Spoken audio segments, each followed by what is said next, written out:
The British High Commissioner to Ghana, Harriet Thompson, says musician King Promise is her favorite artiste. According to her, although she loves Ghanaian music, she cannot help but choose King Promise as her number one because they share a birthday. She made these revelations on the probe on Joy News. The High Commissioner said she enjoys the music of Sarkodie, Stonebwoy, Gyaki, all of them. I have to say King Promise is a favorite, because I recently discovered that he is my birthday twin. Aside from that, Mrs. Harriet Thompson stated that, I really enjoy the arts, the fashion, it's just so rich and energizing. I am terrible at words and names, but I am enjoying it. Only a new Chief Justice can lead the process to repair the broken image of our judiciary, John Mahama. The former president, John Mahama, says it will take a new Chief Justice to repair the broken image of our country's judiciary. He made these observations when he was addressing a gathering at the NDC's Lawyers Conference on Sunday. Mr. Mahama explained that a perceived independent judiciary is a vital element in safeguarding the country's democracy. According to Mr. Mahama, there is therefore the urgent need for the Ghanaian judiciary to work to win the trust and confidence of the citizenry, and erase the widely held perception of hostility and political bias in legal proceedings at the highest courts of the land. Accra Zoo, lions mauled a man to death. Officials say a middle-aged man has died from his injuries after Sunday's lions attack. Wildlife authorities suspect he may have planned to steal two rare white lion cubs which have become a big draw since their birth sometime November last year. The victim's body was retrieved from the zoo and taken to a local morgue. The Accra Zoo has been temporarily closed to the public following the incident that has left many in Ghana in shock. Police have opened an investigation to establish the motive of the intruder and circumstances surrounding the attack. A lion, a lioness, and their two white cubs were in the enclosure when the incident happened.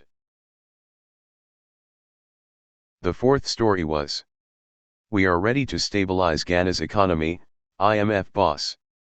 Kristalina Ivanova Georgieva-Kainova, the chair and managing director of the International Monetary Fund, IMF, says her outfit is willing to assist Ghana to put the country's economy on a better track. She made this known in a tweet on Friday, August 26, 2022.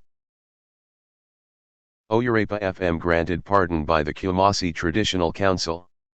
This was another story that went viral. On August 27, 2022, the Kumasi Traditional Council, KTC, shut down the Kumasi-based Oyurapa FM station. The reason for this action was attributed to some comments made by Mr. Akwasi Adeodike on the FM station's airwaves.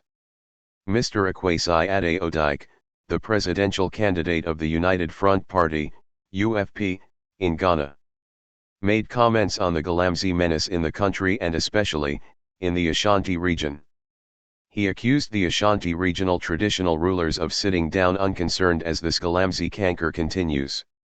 In order to operate again, the FM station's management called on the KTC a second time, with a highly powered delegation made up of the chief of Asakor Mampong, Nana Bokai Ansadibra.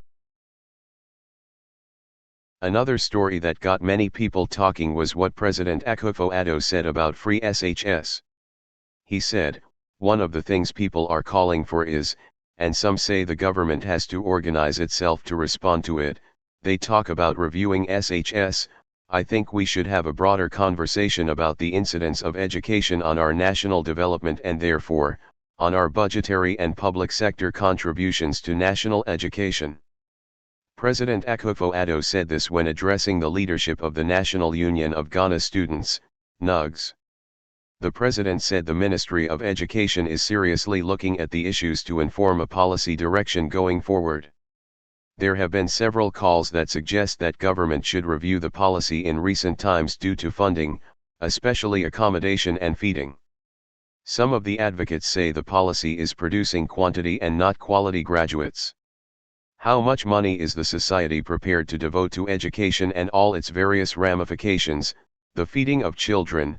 We are talking about allowances for nurses and for teachers, the level of monies that are devoted to public scholarships, and all of this should form part and parcel of that discussion.